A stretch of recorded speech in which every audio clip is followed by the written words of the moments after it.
Well, good morning to you. Welcome to Up to the Minute. I'm Todd Duplantis, and we've got your HCC news and information for the next half hour or so. Glad to have you with us. 25th of May. I've got a special co-host who's joining me this morning, Carolina, who is one of our students, also one of our part-time workers, and today she's filling in as our guest co-host. Good morning, Carolina. How are you? Good morning to you, Todd. It's always a pleasure to be here.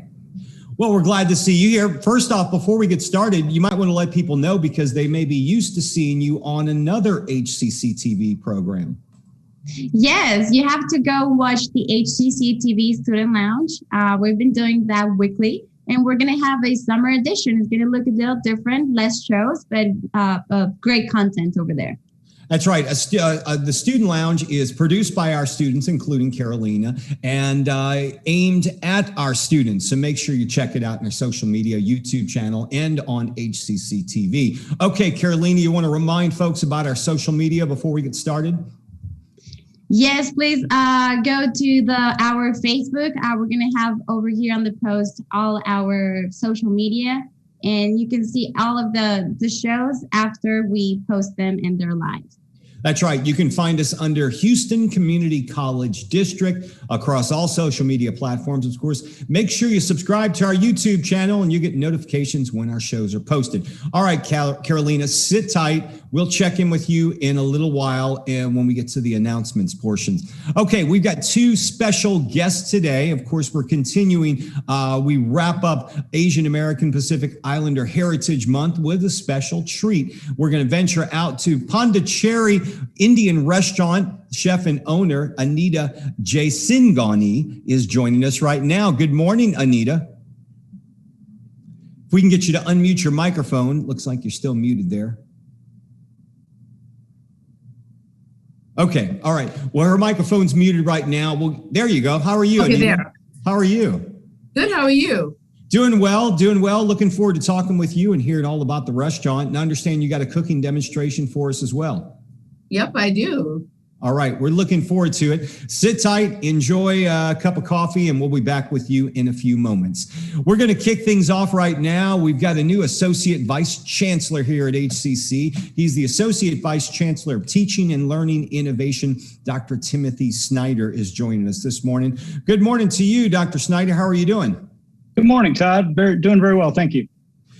You were named interim AVC last year. Congratulations on the new role. But why don't you give us a brief overview of your 30 years of leadership experience? That's hard to do in a nutshell, but I'll try to make it quick. So I've had a very mixed background. Prior to coming to HCC in November of 2017, I started off at HCC as Dean for the Online College. And I did that for several years and helped launch the Online College over the last few years. And then COVID hit and we needed to really transition all of our faculty online. So Dr. Perez, our Vice Chancellor and Chief Academic Officer, asked me to take on this role, and it's been a pleasure. Prior to coming to HCC, I've led distance education efforts at other institutions, other universities. And before that, I taught for 15 years in various universities on the East Coast primarily. And then prior to that, I had an entrepreneurial background, worked in various professional development areas, working with Fortune 500 companies and so forth, building out professional development for their staff. Tell us about this new position. What is it exactly you're going to be doing with the teaching and learning innovation? Well, this position is really exciting to me because it really encompasses all of my various backgrounds. But primarily, I have three focuses. One is faculty professional development. How do we engage with our faculty in a new and meaningful way and help evolve them as teachers? Secondly, I'm responsible for overseeing technology-mediated instruction, and that encompasses everything from online education to hybrid to even face-to-face classroom experiences where we engage with technology to teach our students. And then last but not least, instructional innovation. How do we bring new ideas into the classroom and really evolve our teaching practice across the institution? Do you think now we're into this, we've been doing the online instruction for quite some time now. Do you think it's going to play a major role as we move forward and people do get back into classes? You mentioned the hybrid model, but do you think the online thing is here to stay and that it's going to be transitioning more and we're going to be seeing more of it? Well, that's a good question. Nationally, there's been a huge trend towards online education. And again, this last year has been really a transformation across higher education in terms of what we can do and what can be done. That being said, HCC isn't going to transform into an online institution completely. However, I do think online education will continue to play a big role in what we do here at Houston Community College. Likewise, I think we can really expand into other areas, like you mentioned, and we talked about earlier, hybrid education, which has a lot of potential where we blend the online classroom experience with the face-to-face classroom experience and give the students a little bit of the best of both. You have a new professional development model. Maybe you can tell us about that. We do. Historically, we followed the norm that most institutions do. We had a quote unquote training manager that was responsible for kind of laying out a curricula, and faculty were expected to kind of go through a specific sequence through various stages of their career. What we're doing is changing things up a bit. I think first and foremost, faculty should be engaged in this process. So we're instituting 2 advisory councils, actually, one that oversees professional development and one that oversees instructional technology.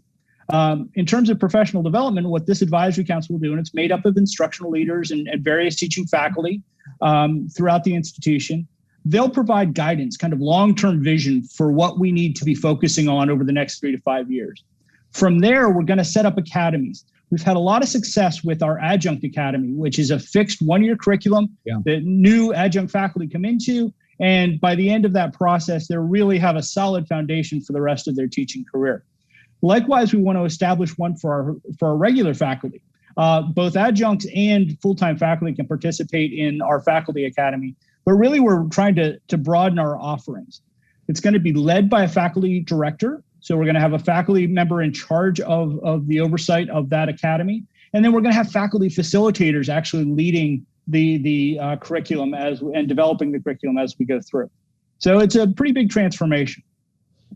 One of the pillars at HCC is innovation. How do you translate that into what you're doing with the faculty to foster innovation? Well, we're doing a few different things. So under me as well is our Centers for Learning Innovation, which are really kind of the touch point for most faculty when it comes to utilizing technology, whether it be in their face-to-face classroom or online. So those groups, in collaboration with some other entities within Houston Community College, for instance, West Houston Institute, we're partnering with those groups as well as with faculty to really engage in a variety of different technologies, augmented reality, virtual reality, et cetera. And how can we ingrain those into our teaching practice? We're also instituting under this new faculty development model opportunities for individuals to explore. We're setting up a series of positions or innovators, we're calling them faculty innovators, where they'll receive a stipend and they'll receive some development money to go off and explore various technologies and how they can be integrated in the classroom. Likewise, we're doing that with research as well. The intent here is to have faculty go out, explore these areas of interest, and then bring it back and then share it with the rest of the faculty. We also hope to tie that into our West Houston Institute Fellowship Program, which is a year-long program. So the intent is we have a faculty member exploring an idea, sharing that back out with other faculty, and then taking it to the West Houston Institute, hopefully as a fellowship, to then how can we expand this district-wide. Dr. Timothy Snyder, you got your work cut out for you in this interesting time that we're living in, and it's good to see. I imagine, though, the faculty's excited to be transitioning back to the campuses? They are. I think this has been a learning experience for everyone, and in a lot of ways, I think it's been a good experience because we've been able to stretch our capabilities a bit as an institution, but I think everybody's ready to get back to see the students in the classroom and really engage once again. Dr. Timothy Snyder, our new AVC of Teaching and Learning Innovation. Thanks for being here with us on the show. Thank you so much. All right, thank you. We're going to move on and move out to the restaurant Pondicheri, and they're located. What part of town are you guys located in, Anita? We are at Kirby and Westheimer. Kirby and Westheimer. Tell me first off, what brought you into cooking and particularly in opening a restaurant? Is this something you've always wanted to do? Not really. I wanted to cook. I've been cooking since I was a teenager. So cooking has come easy to me. I can cook in my sleep. I can cook for a ton of people, and I make it look really easy. Opening a restaurant came to me because when I came to North America, which was first to Canada, I wasn't quite happy with the way Indian food was represented. There was this one genre of Indian food. This is in the 80s and 90s. So right. It was certainly a thought or more of a dream of mine that it eventually happened. So yeah. And you've also had another restaurant before Pondicheri, is that correct? Yes, sir. I had Indica, which I opened in 2001 for about 15 years. I sold it, and then I sold my share in that. And then while I had that, I opened Pondicheri, which is now, this year, it's been here for 10 years. And you guys have also had multiple James Beard Award nominations as well? Yeah, we've had about 5, yeah. What is your most popular dish at Pondicheri? Oh gosh, people love our samosas. They love our dosas. They love our butter chicken. Our Pondicheri salad has been on the menu since day one. It hasn't changed. So yeah, there's a lot of things. We change the menu a lot seasonally as the weather changes, as what is growing around here changes. So we alter it based on that. You started an event a little while ago where you wanted to support India's COVID relief efforts, and you have a monthly community breakfast. How does that work, and what is that all about? So we started that actually the year we opened Pondicheri. I did it, breakfast business was really slow because people were just like not understanding Indian breakfast. So it took me some time to get people to say, okay, come for breakfast. So I thought, okay, why don't I do something that kind of gives back? And there was a lot of institutions at the time that I wanted to donate to. So we picked one. We actually picked Planned Parenthood in 2011. We started this in late 11.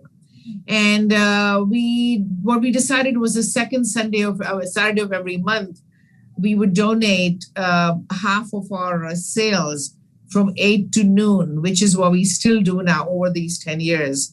We basically, it's the second Saturday of every month. Whatever you come in and buy, we will donate half of that to a charity that we choose. And we've given it to charities that benefit women and children all over the world. But this year, it's going to definitely be India. India is in a terrible state.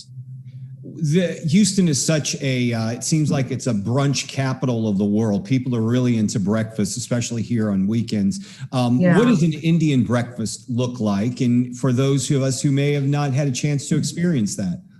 It doesn't look that different from another breakfast. Like look at a Mexican breakfast. We have this, the best thing to have for breakfast if you do come here is a morning thali. A thali essentially is like a sampler plate. And we have little bowls of different things in there. So we have, a flatbread with a fried egg on it. We have this ground meat, ground lamb that we cook. And we have our saag, which is a spinach and mustard green puree. We have some oats flavored with chai and some fruit. It's delicious. It's like, it's just Indian food has the advantage of really knowing how to use spices. So I certainly play around with that a lot. I like that sampler idea because that gives you a little bit of everything. Exactly. Looking at your website, you guys also have 5 things you live by, ranging from non-traditional, authentic to all for one. Maybe you could tell us about those. Yeah, so it's interesting you asked that because when I first came from India and I was cooking here, I kind of felt like I had to, and I think this is interesting for people that are getting into the culinary world, that sometimes we put ourselves into these boxes that I'm going to make Italian food, so I must use all these ingredients. I'm going to make Indian food, I must use all these ingredients. But if you think about the history of food and how food has evolved, so much travel, migration, spices have been traveling the whole world from India for almost 2,000 years, if not more. So when, there are certain Italian dishes that really use black pepper. The black pepper came from India. And that's a true Italian dish. So what is really authentic Italian, what is really authentic Indian, kind of has there's a lot of room to play with. And to me, what we should use is what we have around us.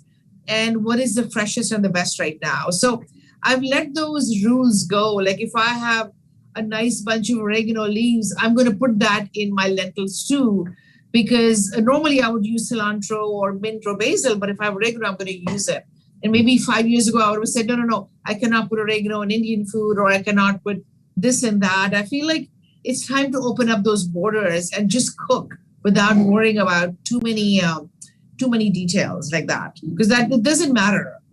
Do you think that's why we're seeing the popularity of these fusion restaurants that take a number of different international cuisines and kind of if you look at the most popular restaurants in town, they like to cook from all over the world because they can, and we have our source is India for sure.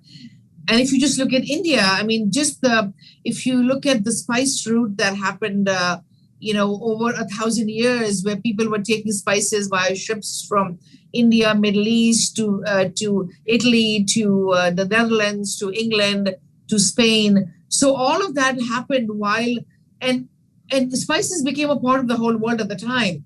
So cuisine in those countries was changing because of that.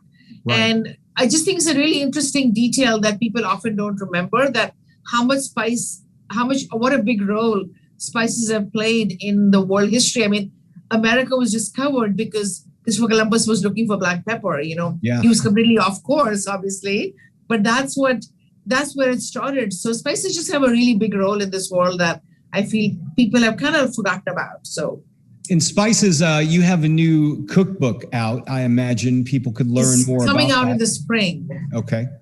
Yeah. Tell us a bit about that.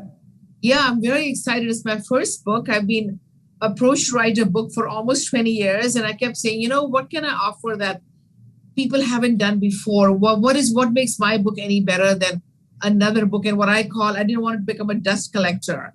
Just sits on your shelf, nobody uses it. So it took me some time to figure out what I wanted to put in that book. And hopefully it's going to be, so I'm calling the book Masala, which just means a spice blend.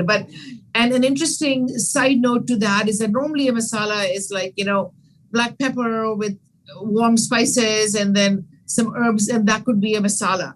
But if you think about it, a pesto is a masala because it's herbs that you can cook with pesto. You can just eat pesto off directly with a spoon. So there are so many spice blends around the world, and I'm obviously hitting all the Indian ones and kind of showing people a guide that you can play with spices at home a lot more than you think you can. So the book is about spices. It's got recipes. It's got a bit of history about India, a bit of Ayurveda, which is the sister science of yoga, which I find very fascinating. You're going to be preparing something for us today. Maybe you can take us to the kitchen and show us what you got going. Yeah, I am. So I'm going to actually take a break. I'll meet you back in the kitchen. Okay. And I'll show you what I'm going to do. So I'll see you back in just a minute. Okay. So we'll come to me for a second. I'm going to bring in Carolina real fast while Anita's walking to the kitchen. Carolina, have you had a chance to been to Pondicheri yet? No, I'm so excited. It's actually not far from my place. And what she was mentioning about the spices is very interesting because that happens with Colombian food. Right. So our authentic Colombian food, it loses that taste because we don't have those spices from my hometown. Right. So every time I go to Colombia, I try to bring them home to Houston and cook with that. Good deal. All right. We're going to stick around. Looks like Anita's in the kitchen. She's going to be preparing something for us right now. Maybe we can go back to her camera and get a shot of the kitchen at Pondicheri. Anita? Yes. Okay. So I have some just simple yogurt smeared onto a plate. And I have some vegetables. Well, I have cucumber and mango and some herbs. And I'm going to actually heat this. And then I have some olive oil here. Okay. So I'm going to heat up this olive oil and I'm going to pop these mustard seeds in there. I'm going to pour that over the yogurt in just a second. Okay. Okay. So I'm going to first put the cucumbers on here.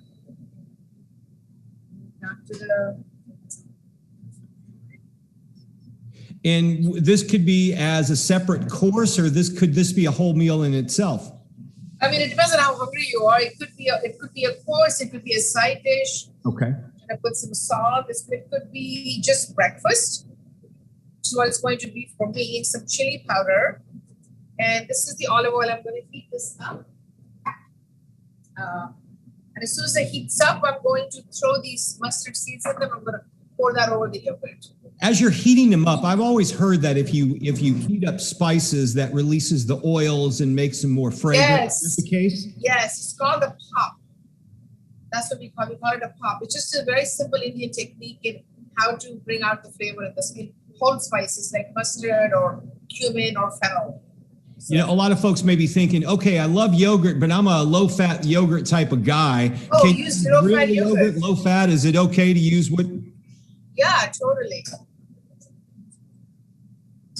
All right, so we got the oil heating up there, and then you're going to just toss in. Just a couple of more seconds and it should be ready. And you'll be tossing in, those are just mustard seeds you're putting in there. Yeah, that's it. That's it. And do you just toss them around so they get warm?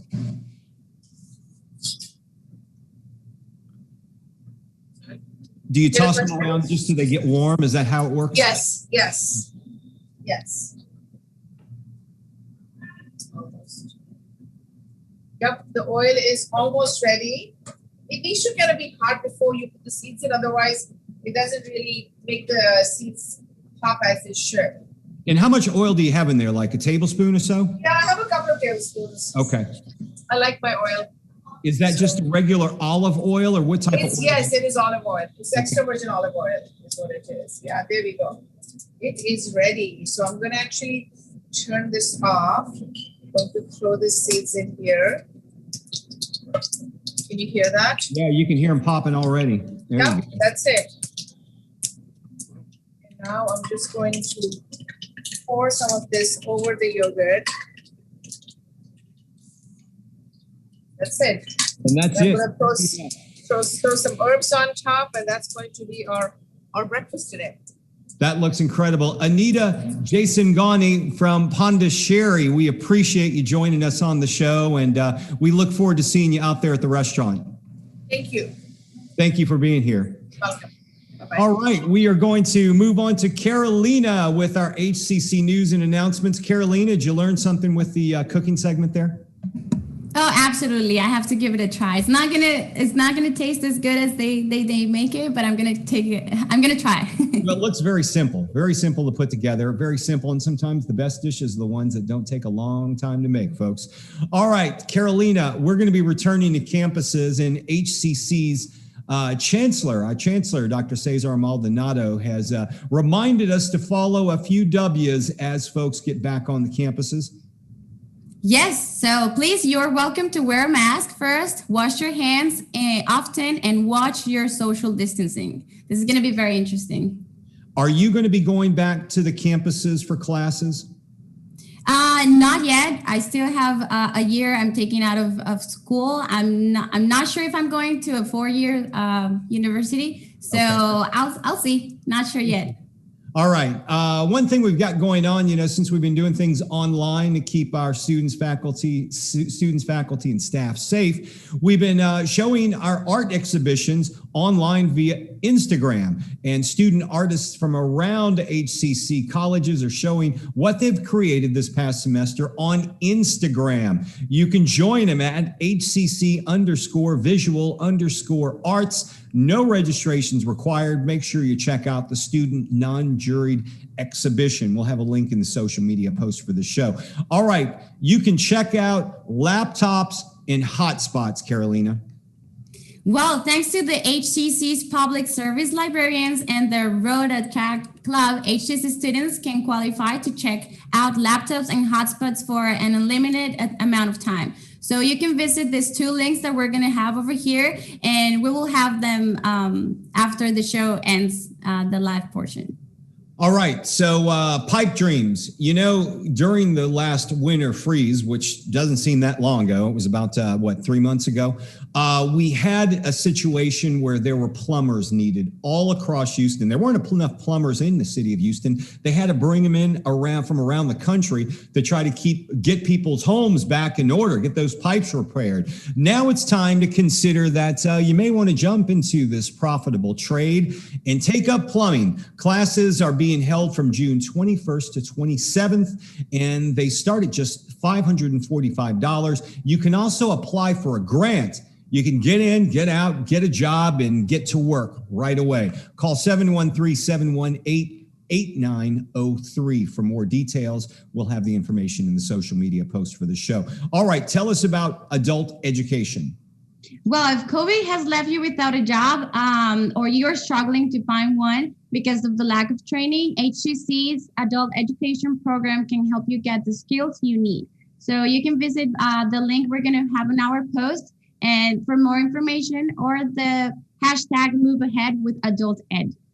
Okay, a couple of things, reminders here. Number one, tomorrow's show is happening at 11 a.m. 11 a.m. We're moving the show back for an hour. So keep that in mind. There is a forum the Chancellor's office is holding for, I believe, a new vice chancellor position. So you can tune into that. And at 11 a.m., we'll have this show. So that'll happen. Also, Memorial Day weekend. We've got a 3-day weekend coming up, folks. Monday, we're all off, including all of us here at Up to the Minute. So we'll be back on Tuesday following the 3-day weekend. And another thing, Carolina, we are starting, registration's been underway, but we're registering people for both the summer and the fall semesters. Yes, I have so many colleagues asking me if HCC is returning to face-to-face classes. Now, they're going to be small face-to-face classes, and we're going to have 5 options. So the online anytime, the online on schedule, hybrid lab, hybrid course, and the in-person class. So that's the one we're adding, but it's going to be small. So early registration is crucial. So you can go and visit the link for the registration for fall and summer.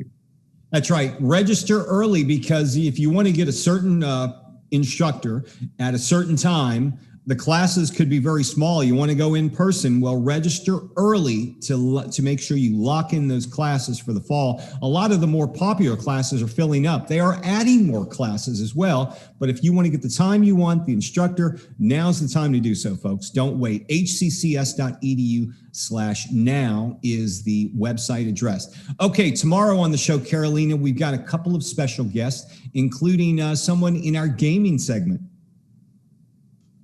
Yes, so the gaming segment is featuring one of our professors, Chris Kong of HCC's Digital and IT program, who will show us his students' game, Fate of the Ancient. Yeah, he's known as Professorus, so we'll hear about that name tomorrow. And we'll visit with a 2021 HCC grad from the same Center of Excellence, Digital and IT, who's moving on to bigger and better things as she's moving on to Disney's Lucasfilms. She's got an internship there. We'll hear all about that tomorrow on Up to the Minute. Okay, we're going to wrap up the show for today. I'll be back tomorrow. I think Brittany's going to be here. Carolina, we hope to have you in again sometime soon. Thank you so much for the invitation. All right. Thank you, folks, for joining us here on Up to the Minute. I'm Todd Duplantis. We'll see you tomorrow morning live, 10 a.m.